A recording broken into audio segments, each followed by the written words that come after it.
যেই খাদিজার কথা নবী ভুলতে পারেন না। আম্মা জান আয়েশা বলেন, আমি দেখতাম আমার রুমের মধ্যে বসে মাঝে মাঝে রাহমাতুল লিল আলামিন গুনগুন করে কান্না করতে। আমি বলতাম, নবী কেন কাঁদেন? আমি আয়েশার কোনো বেয়াদবির কারণে কাঁদেন নাকি? বলে, না রে আয়েশা, কাঁদি না। কেন কাঁদি জানো?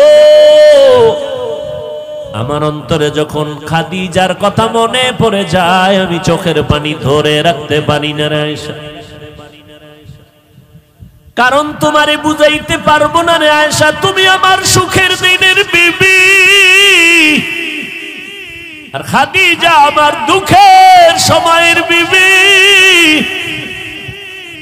যেই সময় মক্কা নগরীতে আমার ঘর নাই, বাড়ি নাই, আমার মা নাই, আমার বাবা নাই, আমি বাবা বলে ডাকতে পারি না, আমি অসহায়, আমার ঘর নাই, বাড়ি নাই, টাকা নাই, পয়সা নাই, আমি মুহাম্মদ বড় গরিব, আমি বড় ইতিম। ওই সময় খাদিজা আমাকে স্বামী বলে বরণ করে নিয়েছে। দুই স্বামী বিদায়ের পর খাদিজা আমাকে তৃতীয় স্বামী হিসাবে গ্রহণ করেছেন। আমার খাদিজার জীবদ্দশায় আমি মুহাম্মদ কোথাও বিবাহ করি নাই। খাদিজা 40 বছরের নারী, আমি 25 বছরের মুহাম্মদ বিয়ে করেছিলাম। আমার যত সন্তান মারিয়া নামের স্ত্রী থেকে, মারিয়া কিবতিয়া নামের স্ত্রী থেকে মাত্র একটা সন্তান আছে, ছেলে, আর বাকি 4টা মেয়ে, 3টা ছেলে সন্তান খাদিজার গর্ভ থেকে আসছে। আমার কলিজার কন্যা ফাতেমা খাদিজার 4 নম্বরের সন্তান, ছোট কন্যা আমার। আমি দিনের দাওয়াত দিয়া মানুষের বাড়ি বাড়ি দৌড়াইতাম, আবার রাতের বেলা ঘরের দরওয়াজায় গিয়ে সালাম দিতাম, সাথে সাথে দরজা খুলতো। জিজ্ঞাসা করতাম, খাদিজা আপনি কি রাতের গভীরে ঘুমান না? বলে, কসম আল্লাহর ঘুমাই না। খাদিজা বলতে, আমি আপনার মা নাই, আপনার বাবা নাই, আমি 2টা স্বামী বিদায় করার পরে আপনাকে গ্রহণ করে নিয়েছি। আজ যদি আপনার মা বেঁচে থাকতেন, আপনাকে বাইরে রেখে ঘুমাইতে পারতেন না।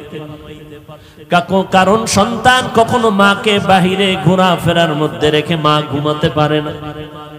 ও সন্তানেরা, তুমি জানো না যে তোমার মা তোমার অপেক্ষায় বসে আছে।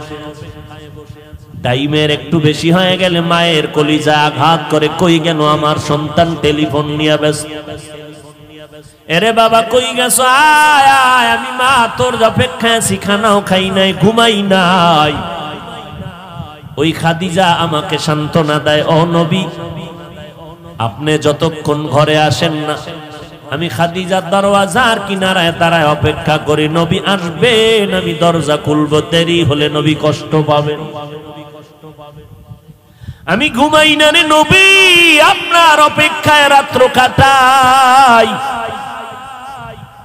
স্বামীর অপেক্ষা করি আমি, নবী আমার কখন ঘরে আসবে। আয়েশা তুমি জানো না, মক্কার অদূরে হেরা পাহাড়ের চূড়া বড় অনেক উঁচা, অনেক উঁচা। ওই হেরা পাহাড়ে আমি মুহাম্মদ, কোনো সিঁড়ি নাই, দোকান নাই, একা একা যাইতাম, দুশ্মন জঙ্গল, পাথরওয়ালা পথ।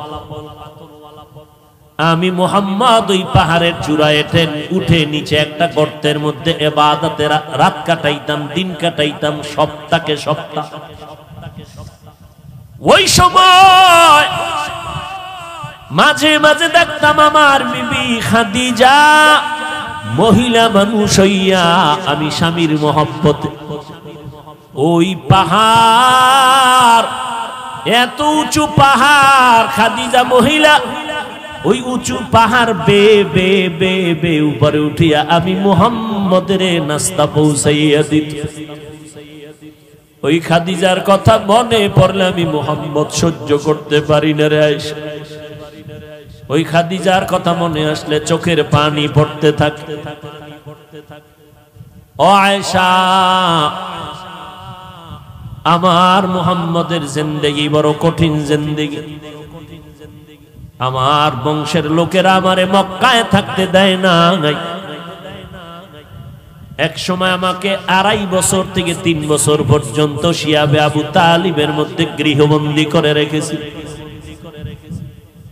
আমি মুহাম্মদের পানি দেয় না, খানা দেয় না, পানির রাস্তা বন্ধ করে দিয়েছি। আমি আখিরি নবী, আমার মা নাই, আমার বাবা নাই, আমি গাছের পাতা চাবাইয়া খেয়ে খেয়ে দিন রাত্র কাটাইছি।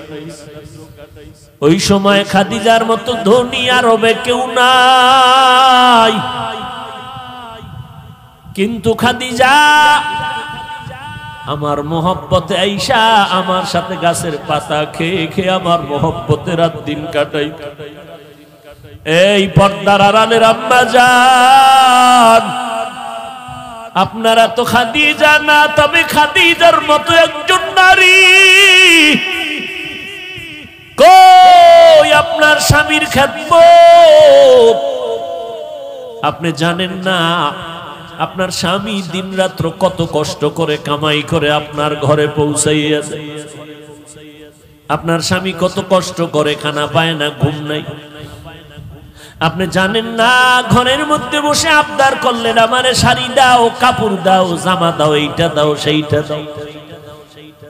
অনেক স্বামী আছে টাকা না থাকলেও স্ত্রীকে বুঝতে দেয় না, বন্ধু বান্ধবের থেকে ধার কইরা কইরা মনের আশা পুরাইয়া স্ত্রীকে দিতে থাকে।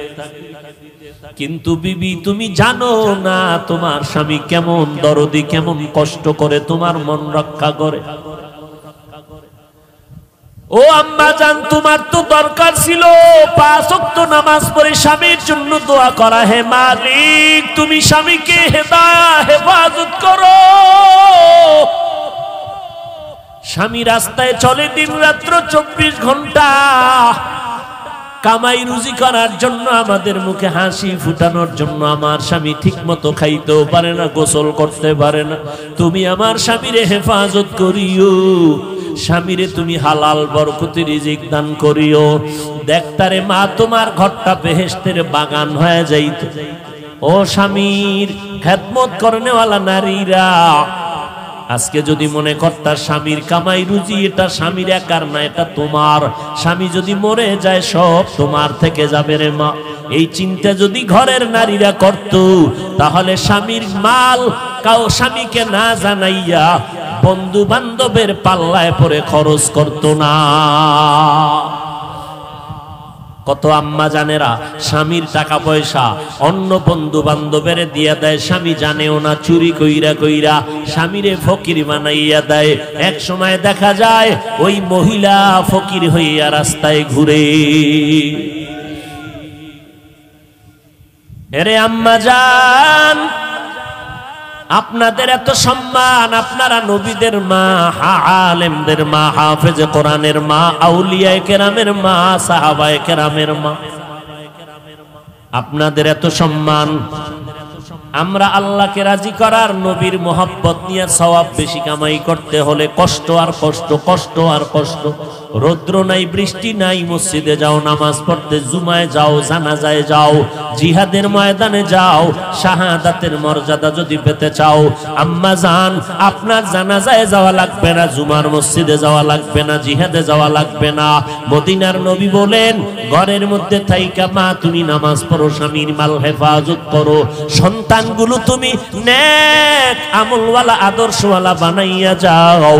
ওই পুরুষেরা বাইরে গিয়া যত সওয়াব পাবে, আম্মা জান ঘরের মধ্যে থেকে আল্লাহ তোমাকে সেই সওয়াব দিয়া দিবে।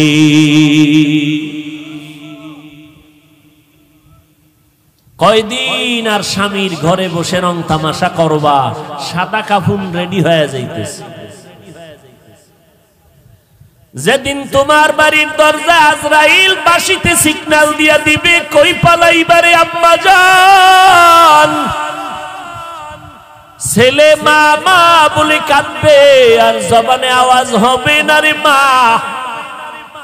তোমার কাপড় খুলে সবাই 5টা সাদা কাপড়ের প্যাকেট বানাইয়া যখন কবরে নিবে, বাচ্চাগুলো আম্মু আম্মু বলে চিল্লায় কাঁদবে, মা তুমি আর জবাব দিতে পারবা না।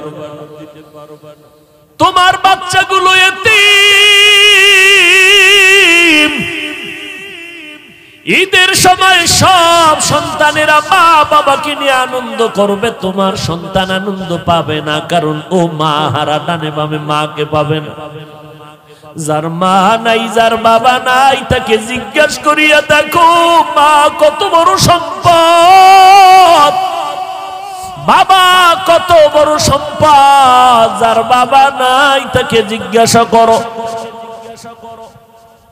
বাবা বিছানায় পড়ে আছে, কোথাও যাইতে পারে না, এরপরেও সন্তানের একটা শক্তি মনে করে দুনিয়াতে একটা ঢাল আমার এখনো আছে। যার বাবা নাই মনে হয় যেন অসহায় হয়ে গেল। যার মা নাই ঘরের দিকে তাকাইয়া চোখের পানি ফেলে আর কান্না করে। এই সন্তানেরা, ওই মা বাবারে যারা পাইয়াও এখনো সম্মান করো না, মা বাবার দোয়া নিতে পারো না, এখনো পারো না, কপাল মন্দ তোমার রে বাবা। এখনো সময় আছে, যদি মা বেঁচে থাকে ঘরে যাইয়া মাকে সালাম দিও আর বলিস মা মাথায় হাত দিয়ে একটু দোয়া করে দাও, আমার মতো গুনাহগার হতভাগা কেউ নাই, না জানি আমি কবে মরে যাব, জাহান্নামী হয়ে যাব। ও মা তুমি একটু দোয়া করে দাও, কত বেয়াদবি করছি, কত কথা অমান্য করে তোমারে কাঁদাইছি, আমার কথায় মাঝে মাঝে দেখছি মা তুমি কষ্ট পাইয়া কান্না করেছো, মা তুমি আমারে মাফ করে দাও, আর কোনদিন তোমারে কষ্ট দিব না রে মা। ওই মা যদি মাথায় হাত দিয়ে দোয়া করে দেয়, আরশে আজিমে কবুল হয়ে যাবে। ও যুবকেরা, কয়দিন আর যৌবনের বাহাদুরি করবারে বাবা। এই মহামারীতে করোনায় কত মানুষ চলে গেল, কত যুবক চলে গেল। ও আল্লাহর বান্দারা, নবীর আদর্শের মালা গলায় লাগাও। মায়ার নবীর আদর্শের টুপি আজকে দিলাম, ১,৫০০ বছর হয়ে গেল নবীরে পাইলাম।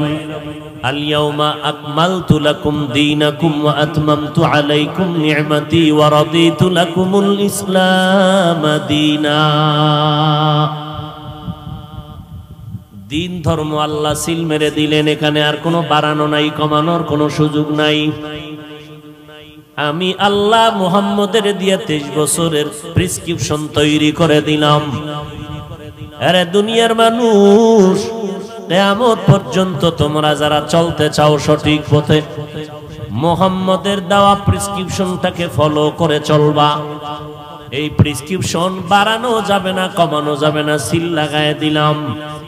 আমার নবী খাতামুন নবিয়িনের সিল লাগায় দিলেন। নবীজির প্রেসক্রিপশন কিয়ামত পর্যন্ত চলবে। যারা ফলো করে তারা ঔষধ দিবে, তারা জান্নাতি। যারা নবীর প্রেসক্রিপশন উল্টা পাল্টা বাড়াবে কমাবে, তারা গোমরা হয়ে যাবে। তাহলে আলেমগো কাজ কি? আলেমদের কাজ হলো বাড়ানোরও সুযোগ নাই, কমানোরও সুযোগ নাই। নবীর দেওয়া 23 বছরের প্রেসক্রিপশন উম্মতের বুঝাইয়া বুঝাইয়া ঔষধ দিবে। ইলমে ইজাজ করদান বেহিসাব, খলকে রাদাদান জওয়াবে বাসওয়াব, হক না দারাত দোস্তে খলকা জারেরা, মিস্তে ই খসলত একে দিনদারেরা। মিলাদুন নবী মানে জন্ম মোবারক। বলেন নবীর জন্ম হয়েছিল কয় বছর লাগাইয়া? একবার। আমার নবীর জন্ম কিবার? জোরে বলেন। আমার নবীর মিলাদুন নবী মাত্র একবার, সোমবার রবিউল আউয়ালে জন্ম হয়েছে একদিন। নবীর মিলাদ একদিন, আর সিরাতুন নবী হলো 63 বছর। একদিন আর 63 বছরের মধ্যে যেমন ব্যবধান, মিলাদুন নবী আর সিরাতুন নবীর মধ্যে তেমন ব্যবধান। মিলাদুন নবী নবীর জন্ম মোবারকের আলোচনা করা নফল, সিরাতুন নবী নবীর আদর্শের আলোচনা করলে হবে না, পালন করা ফরজ। সিরাতুন নবী মানে কোরআন, নবীর সিরাতুন নবী হলো নামাজ। সিরাতুন নবীর অর্থ হলো রোজা রাখো, সিরাতুন নবী অর্থ হলো পর্দা করো। এগুলো নফল না ফরজ? নফলি আর ফরজের মধ্যে যেই ব্যবধান, মিলাদুন নবী আর সিরাতুন নবীর মধ্যে সেই ব্যবধান। মিলাদুন নবীর আলোচনা নফল, সিরাতুন নবীর আলোচনা হলো ফরজ। আলোচনা না পালন করা ফরজ। এরে নবীর আশিক, নবীজির সিরাতুন নবী, নবীর আদর্শ। আম্মা জান আয়েশা রাদিয়াল্লাহু আনহার দরবারে বড় বড় কয়েকজন সাহাবায়ে কেরাম প্রশ্ন করলেন, আম্মা জান আয়েশা, নবীজির আদর্শ সম্পর্কে আমাদের বয়ান করেন। আম্মা জান আয়েশা রাদিয়াল্লাহু আনহা 6 বছরে নবীর সাথে বিয়া, 9 বছরে নবীর ঘরে আসলেন। 18 বছর যখন আম্মা জানের বয়স, তখন আমার নবী বিদায় নিয়ে গেলেন। হিসাবটা বুঝে থাকলে বলেন, নবীর সাথে ঘর করলেন কয় বছর? 10 বছর, মাত্র 9 বছর। এই 9 বছরে আম্মা জান নবীজির বরকত এতটাই পাইলেন, প্রায় 2000-এর উপরে হাদিস আম্মা জান মুখস্থ করে ফেললেন। সাহাবায়ে কেরামদের মধ্যে বড় বড় বড় বড় ইলমওয়ালা যারা কঠিন কোন সমস্যায় যদি পড়ে যাইতেন, সমাধানের জন্য আম্মা জান আয়েশার দরবারে যাইতেন। আম্মা জান আয়েশা এমন সমাধান দিতেন, সাহাবায়ে কেরামদের মাঝে কোনো বিরোধ আর থাকতো না। আম্মা জান আয়েশা রাদিয়াল্লাহু আনহাকে উল্লেখযোগ্য সাহাবায়ে কেরাম প্রশ্ন করলেন, আম্মা জান নবীর আদর্শের বয়ান করেন। আম্মা জান উল্টা প্রশ্ন করলেন, আফাতাকরাউনাল কুরআন, সাহাবায়ে কেরাম আপনারা কি কোরআন তেলাওয়াত করেন না? ক্বালু বালা, তারা বললেন হ্যাঁ আমরা কোরআন তেলাওয়াত করি। আম্মা জান আয়েশা রাদিয়াল্লাহু আনহা বললেন, কানা খুলুকুহুল কুরআন, কোরআন শরীফ যা মুহাম্মদের আদর্শই হলো তা। আরো জোরে বলেন সুবহানাল্লাহ। একবার সুবহানাল্লাহ বললেন, দাম আছে না নাই? জান্নাতের মধ্যে বিশাল একটা গাছ হয়ে গেল। এত বিশাল একটা ফলের গাছ, দ্রুতগামী বাহন যদি দৌড়ায় 500 বছর দৌড়াইয়াও গাছের ছায়া শেষ করতে পারবে না। গর্তাওয়াকুল মিকুনি হার সবহশাম মেরা সানাদ রিজকে তু আজলা মাকাম। আল্লাহর উপরে ভরসা করে বান্দা চলো, আল্লাহই যথেষ্ট হয়ে যাবে, কোনো পেরেশানি নাই। আম্মা জান আয়েশা বললেন, নবীর আদর্শই হলো কোরআন। এজন্য মুফাসসিরিনে কেরাম বলেন, রব্বুল আলামিন জমিনের মধ্যে 2টা কোরআন নাজিল করেছেন। জোরে বলেন কয়টা? এক কোরআন হলো থিওরিক্যাল কোরআন, আর একটা কোরআন হলো প্র্যাকটিক্যাল কোরআন। থিওরিক্যাল কোরআন আমাদের হাতে এখনো আছে, প্র্যাকটিক্যাল কোরআন রবিউল আউয়ালে বিদায় নিয়েছে। রাহমাতুল লিল আলামিন প্র্যাকটিক্যাল কোরআন, আর আমরা যে কোরআন তেলাওয়াত করি এটা হলো থিওরিক্যাল কোরআন। আম্মা জান আয়েশা বললেন, নবীর আদর্শ যদি দেখতে চাও কোরআনের দিকে নজর দাও। কোরআন এমন দামি, আমার রাসূল তেমন দামি। আল্লাহ বলেন, কোরআন আমি যেমন হেফাজতের জিম্মাদারি নিয়েছি, আমার বন্ধু মুহাম্মদেরও আমি আল্লাহ জিম্মাদারি নিয়েছি হেফাজতের। ওয়াল্লাহু ইয়াসিমুকা মিনান নাস। আমার নবীর কোনো গুনাহ নাই, কোরআনের দিকে তাকাইলে যেমন সওয়াব, আমার নবী মুহাম্মদের দিকে তাকাইলেও বান্দা আমলনামায় সওয়াব।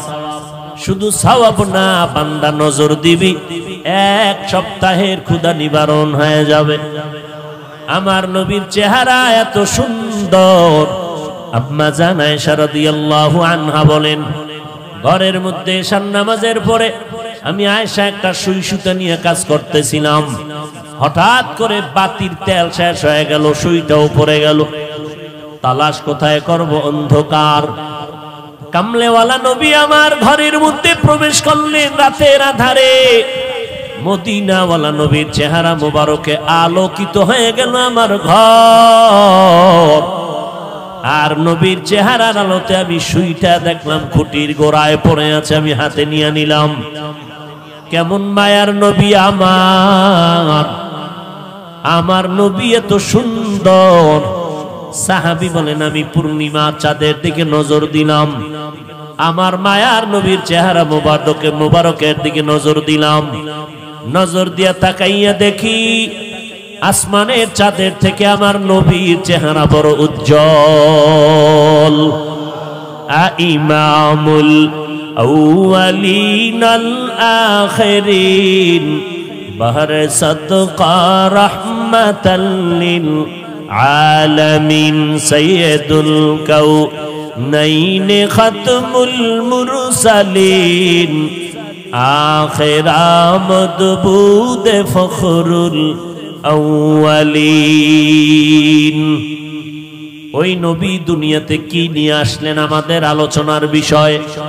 নবী জমিনে আসলেন কি নিয়া, আবার আমার নবী বিদায় নিলেন রেখে গেলেন কি?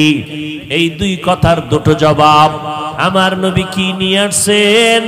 আল্লাহ কোরআনের মধ্যে বলতেছেন লাকাদ কানা লাকুম ফি রাসূলিল্লাহি উসওয়াতুন হাসানাহ। ও দুনিয়ার মুমিনের দল, তোমাদের জন্য মুহাম্মাদের মধ্যে রয়েছে উত্তম আদর্শ। তাহলে নবী কি নিয়ে আসলেন? উত্তম। জোরে বলেন। নবী দুনিয়াতে আসলেন উত্তম আদর্শ নিয়া। আবার দুইটা জিনিস আমার নবী রেখে বিদায় নিয়ে চলে গেলেন। দুই জিনিস রেখে গেলেন, একটার নাম কোরআন আর একটার নাম হলো সুন্নাত। প্রথমটার নাম কি? জোরে বলেন। দ্বিতীয়টার নাম আরো জোরে বলেন। নবী কোরআন আর হাদিস কেন বলেন নাই? আমার নবী কেন কোরআন আর সুন্নতের কথা বললেন? এর কয়েকটা জবাব। এক নাম্বার জবাব, কোরআন বললে হাদিস বলার কোনো প্রয়োজন হয় না কেন? বলে কোরআন বুঝার জন্য লাগবে হাদিস, কারণ কোরআন হলো, কোরআনের ব্যাখ্যাই হলো হাদিস। দুই নাম্বার জবাব, লক্ষ লক্ষ নবীর হাদিস দুনিয়ার মানুষ কোনদিন একত্রে এক টেবিলে জমাও করতে পারবে না, আমলও করতে পারবে না। কথা বুঝেননি? লক্ষ লক্ষ হাদিস কোনদিন মানুষ একা জীবনে এগুলো পড়িয়া শেষ করতে পারবে না। আর এই সমস্ত হাদিসগুলো জীবনে আমলও করতে পারবে না। তা আমল কি করবে? কয় আমল করবা সুন্নত, হাদিসের আমল না, সুন্নতের আমল করবা। তিন নাম্বার জবাব, নবী সুন্নতের কথা বলে বুঝায় দিলেন কিতাব দেখা আমল চলবে না। সুন্নতের আমল যদি চাও ব্যক্তিকে দেখা আমল করা লাগবে। ব্যক্তি কারা? আমি নবীর একমাত্র বন্ধু জমিনে থাকবে তারা উলামায়ে আহলে হক। এরা আমাদের ওয়ারিস। আল উলামা ওয়ারাসাতুল আম্বিয়া, আম্বিয়ায়ে কেরামের ওয়ারিস উলামায়ে আহলে হক। এদের অনুসরণ করবা, কারণ সাহাবায়ে কেরাম এত বড় আলেম, কোরআন হাদিসের ইলম শিখার পরেও নবীর দরজা ছাড়ে না। নবীর পেছনে সময় দেয়। খানার টাইমের খবর নাই, ঘুমের খবর নাই, নবীর পেছনে সময় কাটায়। কখন রাত হয়ে গেল খবর নাই, দিন হয়ে গেল খবর নাই। নবী কেমনে পানি পান করেন সাহাবায়ে কেরাম দেখেন আর শিখেন। নবী কেমনে জুতা পরেন সাহাবায়ে কেরাম দেখেন আর শিখেন। আবার সাহাবায়ে কেরামদের দেখার পর তাবেঈনরা দেখে দেখে দেখে দেখে আমল করেছেন। তাবেঈনদেরকে দেখিয়ে দেখিয়ে তবে তাবেঈনরা আমল করেছেন। কোরআন হাদিস জানার পর তবে তাবেঈনদেরকে দেখে দেখে উলামায়ে মুতাকাদ্দিমিনরা আমল করেছেন। উলামায়ে মুতাকাদ্দিমিনদেরকে দেখে দেখে উলামায়ে মুতাআখিরিনরা আমল করেছেন। উলামায়ে মুতাআখিরিনদেরকে দেখে দেখে আমাদের মুরব্বিরা আমল করেছেন। আমরা আমাদের উস্তাদদেরকে দেখে দেখে আমরা আমল করেছি, জানতে পারলাম হাদিসে আছে নখ কাটা সুন্নত। কেমনে কাটবা? আলেম না দেখলে পারবা না। ও বান্দা, চুল কাটা নবীর সুন্নত, কেমনে তুমি কাটবা? কিতাব দেখলে বুঝবা না, আলেম লাগবে, উলামায়ে কেরাম যেইভাবে দেখাইবেন ওইভাবে পড়বা। পোশাকের মধ্যে নবীর সুন্নাত কেমনে পড়বা? উলামায়ে আহলে হকের কাছে যাও। উলামায়ে আহলে হক যেই পোশাক পরবে এই পোশাকটাই হলো মদিনাওয়ালা নবীর পোশাক।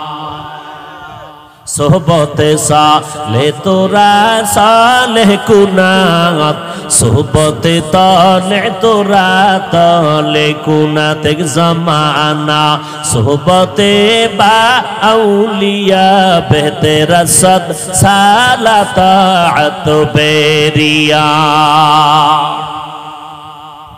বলেন ভুলে গেছেন নি? বলেন তো নবী দুনিয়াতে কি নিয়ে আসছেন? কি রেখে চলে গেলেন? দুই জিনিস, কোরআন আর, জোরে বলেন, কোরআন আর নবীর সুন্নাত। দুইটা জিনিস যদি আঁকড়িয়ে ধরো, কোনো ভয় নাই, কোনো চিন্তা নাই। আল্লাহ বলেন আমি বিনা হিসাবে তোমারে জান্নাতের মেহমান বানায় দিব।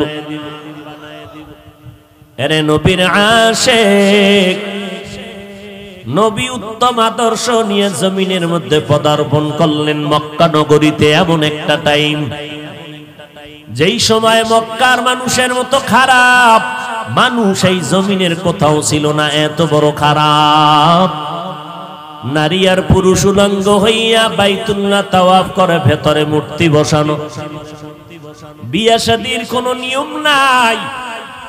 যুবক যুবতী অবাধে চলাফেরা করে, যখন তখন জিনায় লিপ্ত হয়ে যায়, কোনো বাধা নাই। ওই সময়ের মতো খারাপ জমিনের মধ্যে আর কোথাও এত খারাপ মানুষ ছিল না।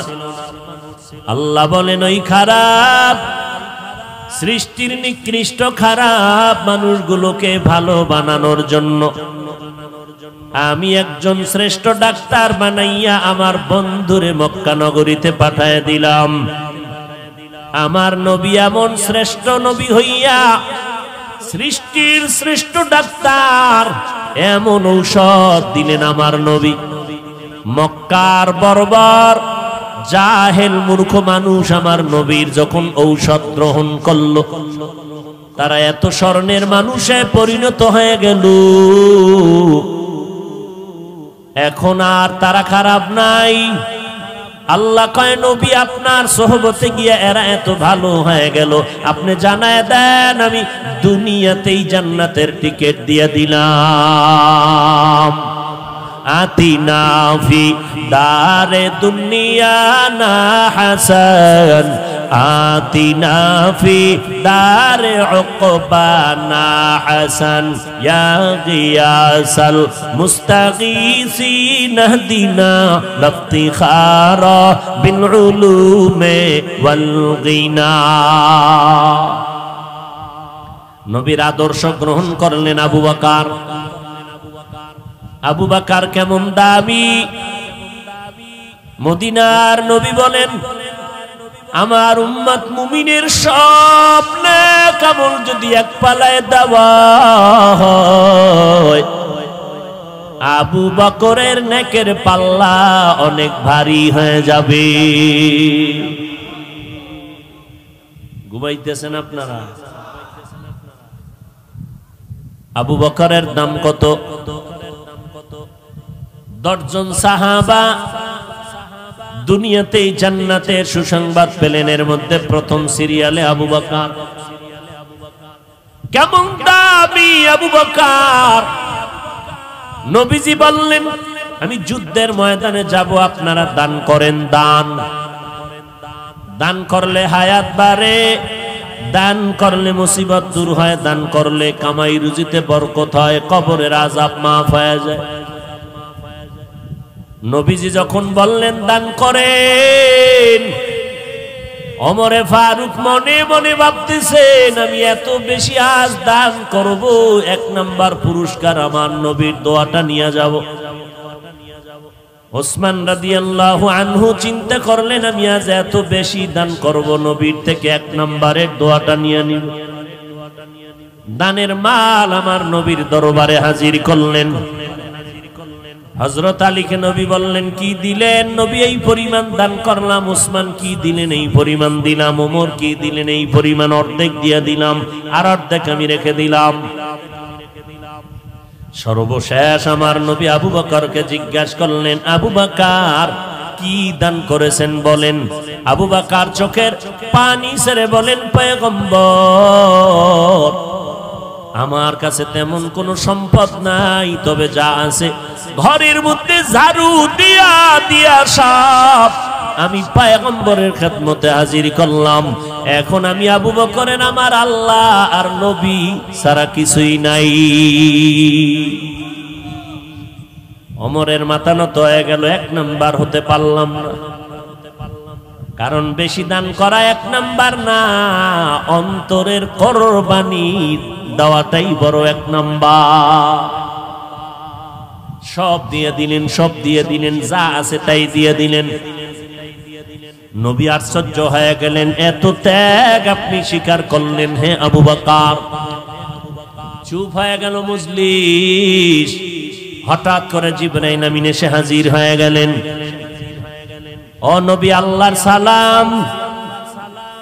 আজ আপনাকে আল্লাহ সালাম দিয়েছেন, প্রতিদিন দেন, আজকে আরো দিয়েছেন। তবে প্রতিদিন আমি জিবরাইল আপনার সামনে আসি আল্লাহর সালাম নিয়া। আজ আল্লাহ তো আপনাকে সালাম দিয়েছেন ঠিকই, তবে আলাদা করে স্পেশাল করে আমার আল্লাহ আজকে আবু বকরকে সালাম পাঠিয়েছে। আর আল্লাহ জানতে চেয়েছেন আবু বকরের অন্তরের কি হালত। নবী বললেন, আবু বকর আপনার কপাল ভালো, আজ আল্লাহ আপনাকে সালাম পাঠিয়েছেন।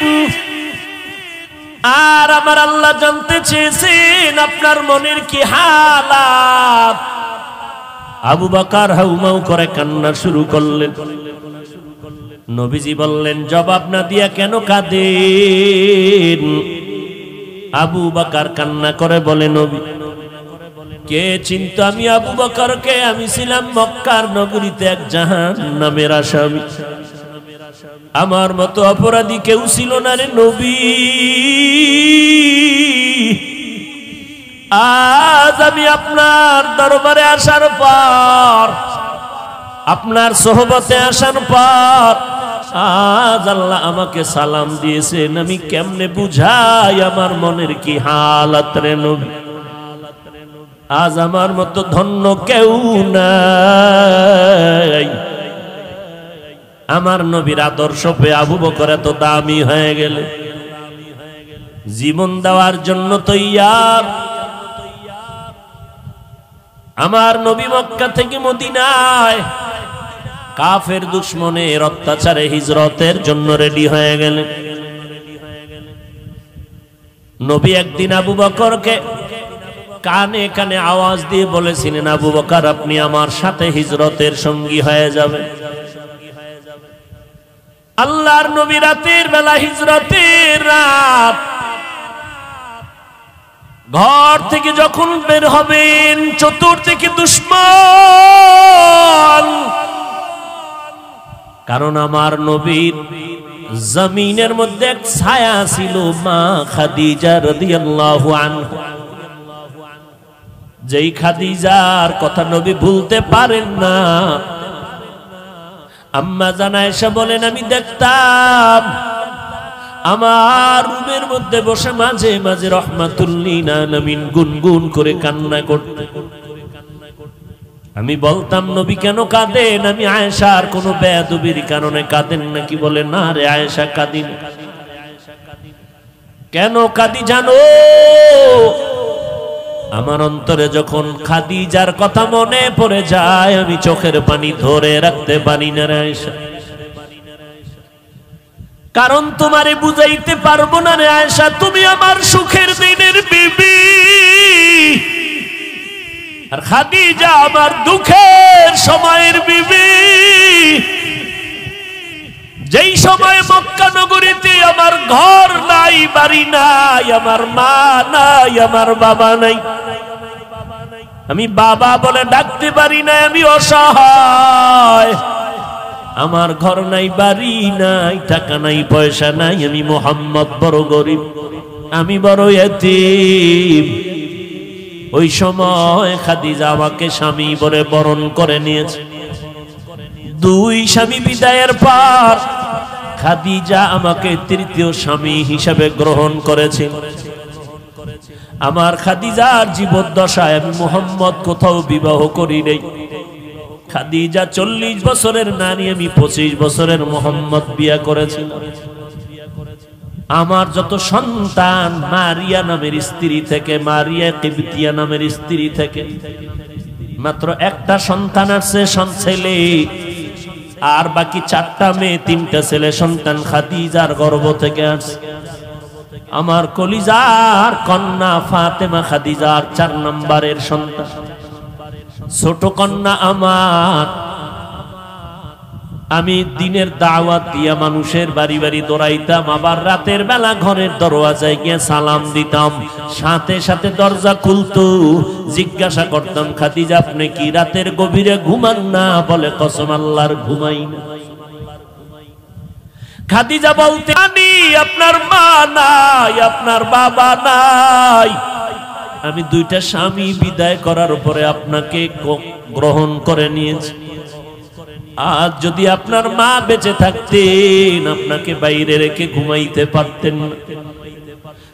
কারণ সন্তান কখনো মাকে বাহিরে ঘোরাফেরার মধ্যে রেখে মা ঘুমাতে পারে না। ও সন্তানেরা, তুমি জানো না যে তোমার মা তোমার অপেক্ষায় বসে আছে। টাইমের একটু বেশি হয়ে গেলে মায়ের কলিজা আঘাত করে, কই গেল আমার সন্তান? টেলিফোন নিয়ে ব্যস্ত। এরে বাবা কই গেছো? আয় আয়, আমি মা তোর অপেক্ষায় আছি, খানাও খাই নাই, ঘুমাই নাই।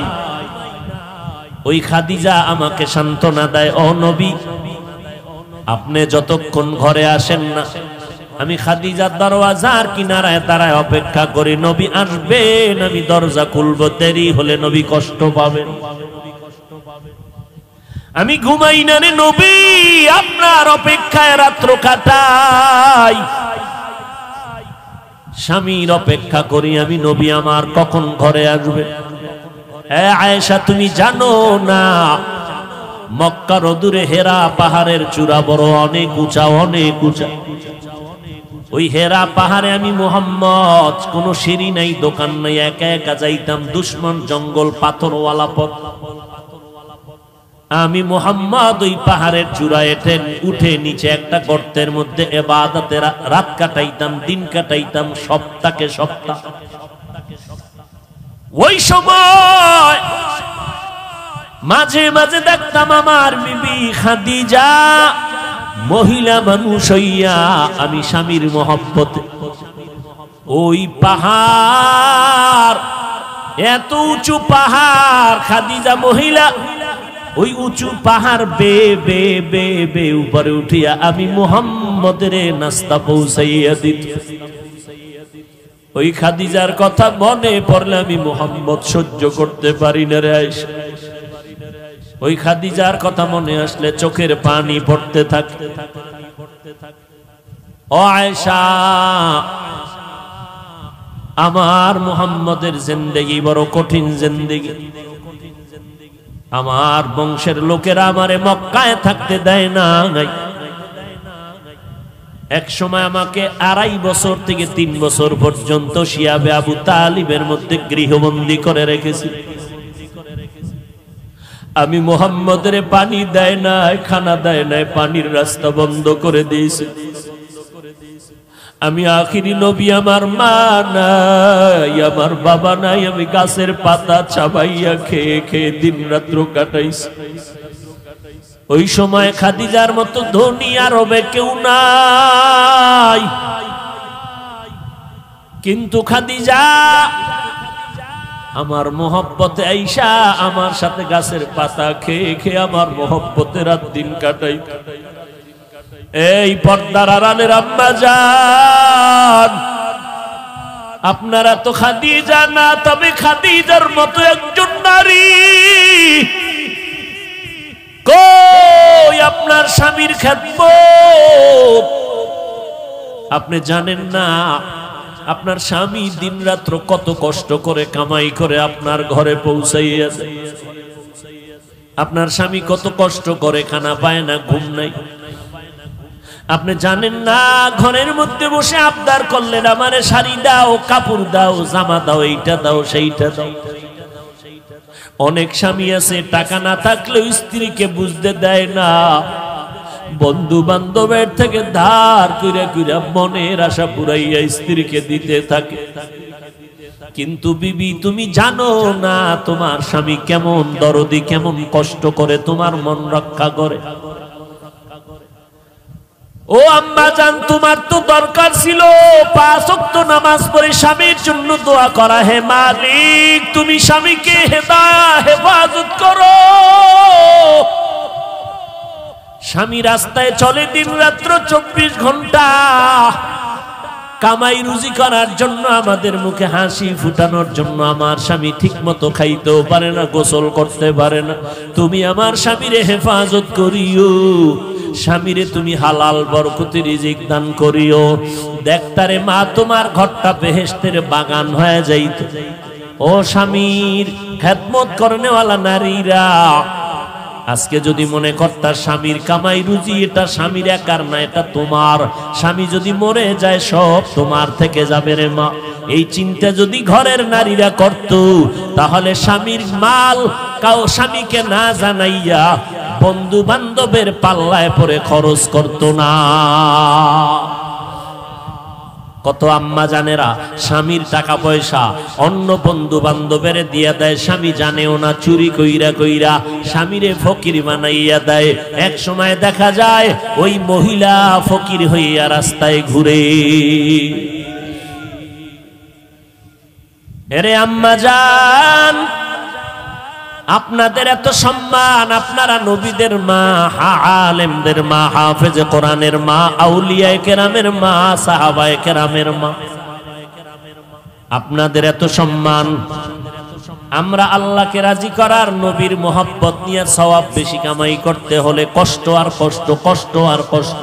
রৌদ্র নাই, বৃষ্টি নাই, মসজিদে যাও নামাজ পড়তে, জুমায় যাও, জানাজায় যাও, জিহাদের ময়দানে যাও। শাহাদাতের মর্যাদা যদি পেতে চাও আম্মা জান, আপনার জানাজায় যাওয়া লাগবে না, জুমার মসজিদে যাওয়া লাগবে না, জিহাদে যাওয়া লাগবে না। মদিনার নবী বলেন ঘরের মধ্যে থাইকা মা তুমি নামাজ পড়ো, স্বামীর মাল হেফাজত করো, সন্তানগুলো তুমি নেক আমলওয়ালা আদর্শওয়ালা বানাইয়া যাও। ওই পুরুষেরা বাইরে গিয়া যত সওয়াব পাবে আম্মা জান, ঘরের মধ্যে থেকে আল্লাহ তোমাকে সেই সওয়াব দিয়ে দিবে।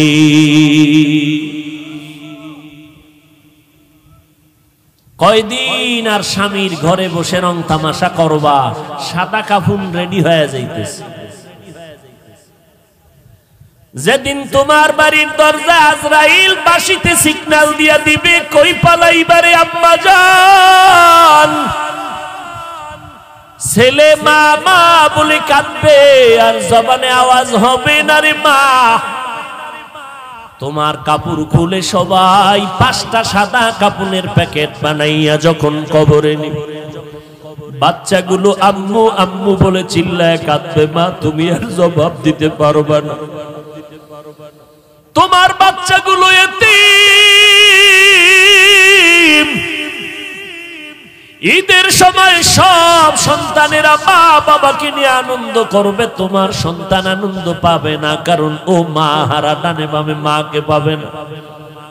যার মা নাই, যার বাবা নাই, তাকে জিজ্ঞাসা করিয়া দেখো মা কত বড় সম্পদ, বাবা কত বড় সম্পদ। যার বাবা নাই তাকে জিজ্ঞাসা করো, বাবা বিছানায় পড়ে আছে, কোথাও যাইতে পারে না, এরপরেও সন্তানের একটা শক্তি মনে করে দুনিয়াতে একটা ঢাল আমার এখনো আছে। যার বাবা নাই মনে হয় যেন অসহায় হয়ে গেল, যার মা নাই ঘরের দিকে তাকাইয়া চোখের পানি ফেলে আর কান্না করে। এই সন্তানেরা, ওই মা বাবারে যারা পাইয়াও এখনো সম্মান করো না, মা বাবার দোয়া নিতে পারো না, এখনো পারো না, কপাল মন্দ তোমার রে বাবা। এখনো সময় আছে, যদি মা বেঁচে থাকে ঘরে যাইয়া মাকে সালাম দিও আর বলিস মা মাথায় হাত দিয়ে একটু দোয়া করে দাও, আমার মতো গুনাহগার হতভাগা কেউ নাই, না জানি আমি কবে মরে যাব, জাহান্নামী হয়ে যাব।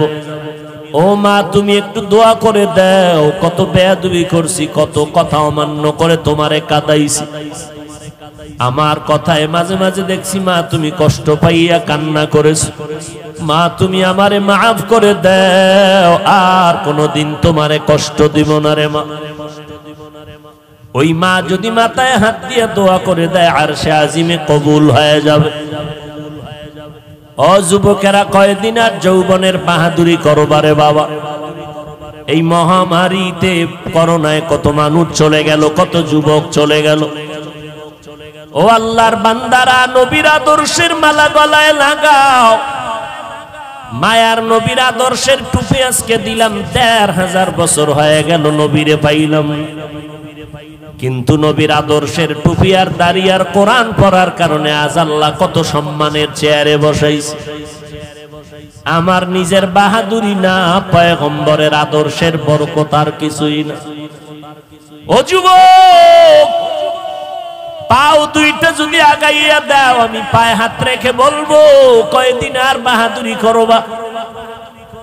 আমি তোমাকে এই কথা বলি না তুমি আমার মতো হুজুর হও, পাগড়ি বাঁধো, মাদ্রাসায় আসো, স্কুল ছেড়ে দাও, না, একবারও না।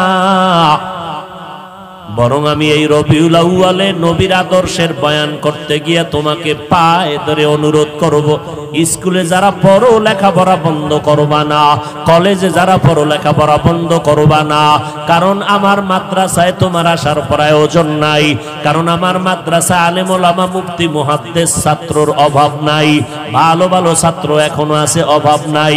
কিন্তু আমার সোনার বাংলাদেশে মুসলমান আদর্শওয়ালা ডাক্তারের বড় অভাব, মুসলমান আদর্শওয়ালা ইঞ্জিনিয়ারের বড় অভাব, মুসলমান আদর্শবান ডাক্তারের অভাব, প্রফেসরের অভাব, মুসলমান আদর্শমান সাংবাদিকের অভাব, এমপি মন্ত্রীর অভাব, মুসলমান আদর্শমান ওসি এসপিডিসির বড় অভাব। ওখানে লেখাপড়া কইরা বাবা আদর্শমান ডাক্তার হও, আদর্শমান ইঞ্জিনিয়ার হও। আজকে যদি থানায় থানায় আদর্শবান ওসি থাকে, আজকে যদি জেলায় এসপিডিসি আদর্শবান মুসলমান থাকে, আমাদের কোরআনের বয়ান করতে কোনো পেরেশানি লাগবে না।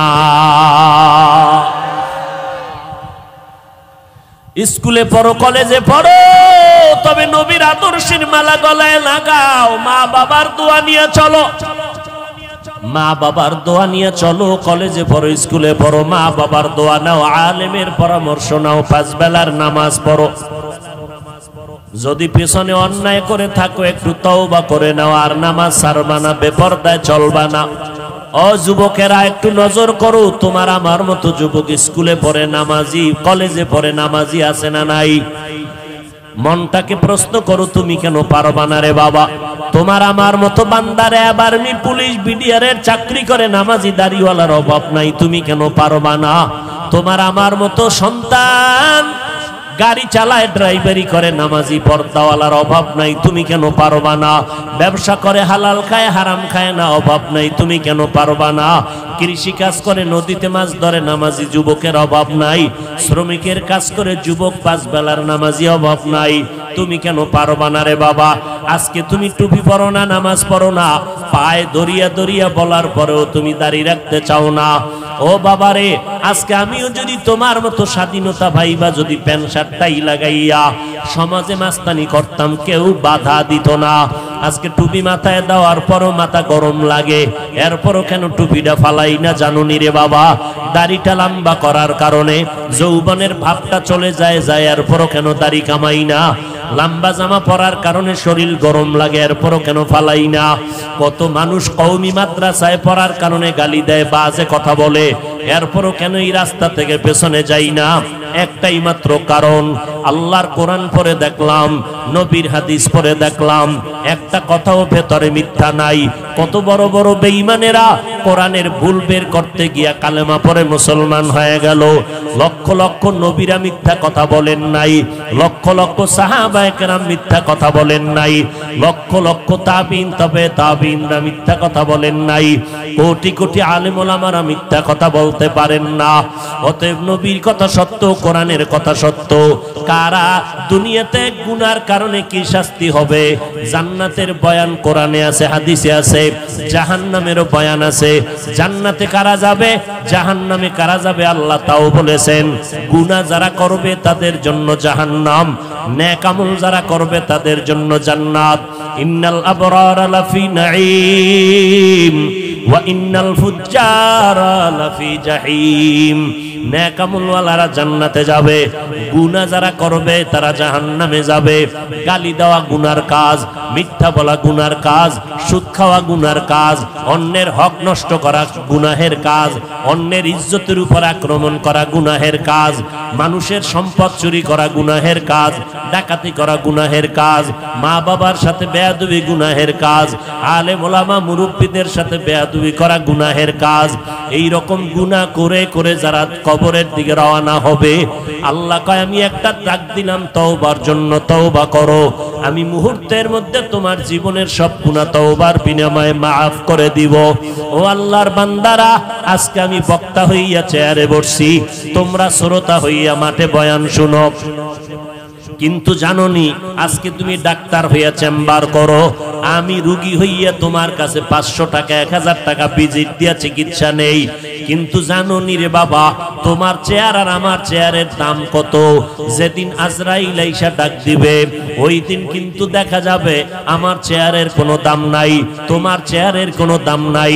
আমি বক্তা, তুমি শ্রোতা, সবার মরণকালে 3টা সাদা কাফন, কারো জন্য আলাদা কিছু ব্যবস্থা করা হবে না। কবরের সাইজও হবে এক, সাদা কাফনের প্যাকেট বানাইয়া ওই কবরের মধ্যে রেখে যখন পাড়াইয়া মাটি দিয়া বাঁশ বাগানে রেখে সব যখন বিদায় হয়ে যাবে, ও বাবা, কে পীর, কে বক্তা, কে শ্রোতা, কে আলেম, কে মূর্খ, কে ধনী, কে গরিব, কোনো ভেদাভেদ নাই। সাদা কাপনের প্যাকেটে পেঁচাইয়া কবরে রাখার পর সবাই যখন বিদায় নিবে, ওই কবরে 2 জন ফেরেশতা প্রশ্ন করবে 3টা। আমাকেও যেই প্রশ্ন, আপনাদেরও সেই প্রশ্ন করবে। রবের পরিচয় দাও, ধর্মের পরিচয় দাও, রাহমাতুল লিল আলামিনের পরিচয় দাও। এই 3টা প্রশ্নের জবাব যারা দিতে পারবে, পয়গম্বর বলেন, ও উম্মতেরা, তাদের জন্য কবর হবে জান্নাতের বাগান। আল্লাহ ডেকে বলবেন, ও কবরের ফেরেশতা, ওই বান্দার জন্য জান্নাতের দরজা খুলে দাও, জান্নাতের বিছানাটা দাও, জাহান্নামের দরজা বন্ধ করে দাও। আমার বান্দার 3.5 হাত কবরটা বড় বালাখানা বানাইয়া দাও। আমার বান্দা এখন জান্নাতের হাওয়া বাতাসে নাজ নেয়ামতের ঘেরান নিয়া জান্নাতের বিছানায় ঘুমাবে, কিয়ামত পর্যন্ত বান্দা আরাম করবে। আল্লাহর নবী বলেন, উম্মতের দল যারা গুনাহগার হইয়া কবরে যাবে, রবের গোলামি করবে না, আল্লাহর কবরে যাওয়ার পরে বান্দা একটা প্রশ্নের জবাব দিতে পারবে না। সুন্নতের আমল করে নাই, আলেম ওলামারা বয়ান করে পায়ে ধরে নামাজের দাওয়াত দিত, নামাজ পড়ে নাই। আল্লাহর নবী বলেন, কবরে যাওয়ার পর একটা প্রশ্নের জবাব তারা দিতে পারবে না। আল্লাহ তাআলা রাগান্বিত হইয়া কুদরতের আওয়াজ দিয়া বলবেন, ও কবরের ফেরেশতা, এই বেঈমানার নাফরমানের কোনো সময় সুযোগ দিও না। আমি দুনিয়াতে কম সুযোগ দেই নাই, দুনিয়াতে আমার দেওয়া সূর্যের আলো, চাঁদের আলো, পানি বাতাস ভোগ করিয়া, আমার দেওয়া নদীর মাছ খাইলো, গাছের ফল খাইলো, জমিনের ফসল খাইয়া এত বড় নিমক হারাম, একবারও আলহামদুলিল্লাহ বলে শুকর আদায় করে নাই।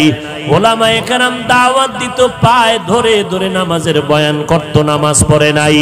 এখন আর সময় দিও না, এই গুনাহগারের কবরে জাহান্নামের আগুনের বিছানাটা দিয়া দাও, জাহান্নামের সাথে রাস্তা বানাইয়া দাও। ওই অন্ধকার কবরে জাহান্নামের আগুন একটা না দুইটা না 99টা সাপ কবরের মধ্যে এসে পড়ে যাবে রে বাবা। ও যুবকেরা, একটা বেতের বাড়ি সহ্য করতে পারো না, একটা মশার কামড় সহ্য করতে পারো না। একটু চিন্তা করো, গুনাহগার হইয়া যদি কবরে যাও, ওই কবরে কেমনে মাটির চাপ সহ্য করবা? আল্লাহ বলবেন, এরে কবরের মাটি, এই নাফরমানকে জোরে জোরে দুই পার্শ্বের থেকে জোরে জোরে চাপ দাও। এত জোরে চাপ দিবে পাজরের হাড় গুলো চুরমার হয়ে যাবে। এত জোরে ওই কবরের গুনাহগারেরা চিল্লাইতে থাকবে। কুকুর, ভেড়া, বকরি, গরু, সকল পশু পাখিরা আওয়াজ, কবরের আওয়াজ শুনবে। কবরের হালাত দেখবে মানুষ, আর জিনেরা কবরের অবস্থা দেখবে না। এরে নবীর উম্মতের দল, কবরের আযাব বিশ্বাস করো না রে ভাই। কত কবরে আগুন দেখা যায়, কত কবরে ধোঁয়া দেখা যায়, আবার কত কবরের লাশ তাজা পাওয়া যায়। যত কবরের লাশ তাজা পাওয়া গেল সব নামাজীদের কবর, আর যত কবরের লাশ তাজা নাই, কবরে আগুন দেখা গেল, ধোঁয়া দেখা গেল, সব হলো বেনামাজি বেয়াদবদের কবর। ও আল্লাহর বান্দারা, ওই মরণের আগে আল্লাহর কাছে তওবা করে নাও। পিছনে শয়তানের ধোকায় পড়ে অন্যায় করেছি, আমার অন্যায়ের কারণে, গুনাহের কারণে আমার হাত না পাক, চোখ না পাক, অন্তর না পাক, আমার জিহ্বা না পাক। ও আল্লাহ, আমার অন্যায়ের খবর আমার মা বাবা ভাই বোন কেউ জানে না রে আল্লাহ, আপনি জানেন। আল্লাহ বলে, আমি জানার পর রাগ করে পানিও বন্ধ করি নাই, বাতাস খানা বন্ধ করি নাই। এখনো যদি তওবা করতে পারো, আমি তোর জীবনের সব গুনাহগুলো মাফ করে দিব। এরে এলাকার মুসলমান, আল্লাহর দরবারে অন্তর দিয়ে আল্লাহকে ডাকেন আর মনে মনে বলেন, হে আল্লাহ, এই ময়দানে আমার মতো গুনাহগার কেউ নাই। সাহাবায়ে কেরামরা জান্নাতের টিকিট পাইয়াও যদি কান্না করেন কবরের ভয়ে, আমার তো কোনো উপায় নাই। ওই অন্ধকার কবরে আমি একা একা কেমন করে থাকবো? যেই কবরে মাটি আর মাটি, কোনো বাতি নাই, অন্ধকার। ও আল্লাহ, গুনাহ নিয়ে কবরে যাব না। আজকে যদি আমাকে ছোট একটা রুমে আটকাইয়া, ভেতরে আটকাইয়া, বাহির দিয়ে তালা দিয়ে কয় রাতের বেলা ঘুমা, আমি দরজা ভেঙ্গে ফেলবো আর চিল্লাবো, একাই ছোট রুমে আমি ভয় পাই, ঘুমাইতে পারবো না। ও যুবকেরা, চিন্তা করো, ওই অন্ধকার কবর আরো কঠিন অন্ধকার হয়ে যাবে। কেমনে তুমি কবরে থাকবা? যদি গুনাহগার হয়ে যাও তো কবরে উপায় নাই। আল্লাহর কাছে তওবা করে নাও। দুই ফোঁটা চোখের পানি ছেড়ে দিলটাকে নরম করে আমার আল্লাহর কাছে বলতে থাকো, আল্লাহ, আজকে থেকে নামাজ ছাড়বো না, বেপরদায় চলবো না, মা বাবাকে কষ্ট দিব না, উলামায়ে কেরামের পরামর্শ নিয়ে আমল করব, দেশ ও জাতির বিরুদ্ধে কোনো ষড়যন্ত্রে লিপ্ত হব না।